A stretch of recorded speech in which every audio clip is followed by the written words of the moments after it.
शिवसाईद्वारे शक्य engineer, pharmacist, agriculture officer, BSc nursing होण्याचं स्वप्न MHT CET 2025च्या संपूर्ण तयारीसाठी Shivsai pattern Buldhana, Shivsai universal junior college Buldhana. संपर्क 8390 3545 55 आणि 8208 1082.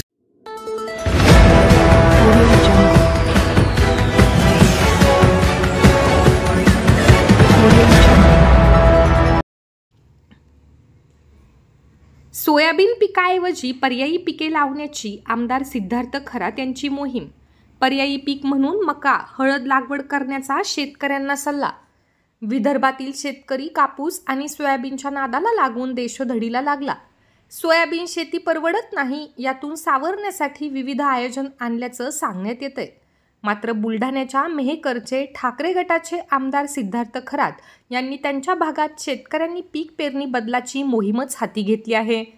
शेतकऱ्यांनी सोयाबीन, कापूस टाळून पर्यायी पीक पेरावे, यासाठी गावागावात जाऊन शेतकऱ्यांमध्ये एका मोहीमद्वारे जनजागृती केली जात आहे.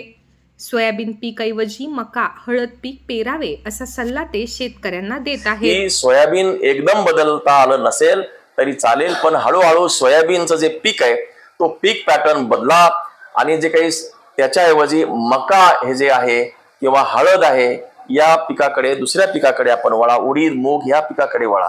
याचं कारण की सोयाबीनचं जे पर एकरी जे काही उत्पादन आहे ते ॲव्हरेज 6 क्विंटल आहे आणि ॲव्हरेज आपण गेल्या 3-4 वर्षाचा भाव पाहता एका क्विंटलला, प्रति क्विंटलला 5000 भाव गृहीत धरला, जो की मिळतच नाही. जो नापेडला दिला तो मिळाला नाही. 3000, 3500, 4000 पर्यंत खाजगी मार्केटमध्ये मिळाला. फारच 25%, 30% लोकांनाच नापेडचा भाव 5000 मिळाला.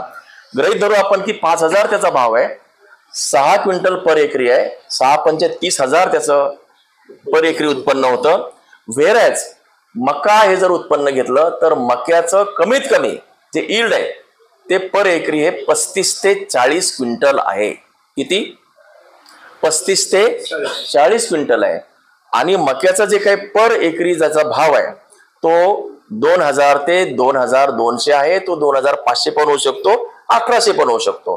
पण आपण जर ॲव्हरेज जरी पकडलं 2000 तर पर एकरी त्या शेतकऱ्याला 70,000 ॲव्हरेज सांगतो त्याचं उत्पन्न होऊ शकतं. इकडे 30,000 होतं, तिकडे 70,000 होतं. म्हणून एकदम बदलता येत नसलं तरी चालेल, पण आपण हे पीक पॅटर्न बदलून मी या सगळ्या अधिकाऱ्यांशी चर्चा करून शेतकऱ्यांना आवाहन करतो की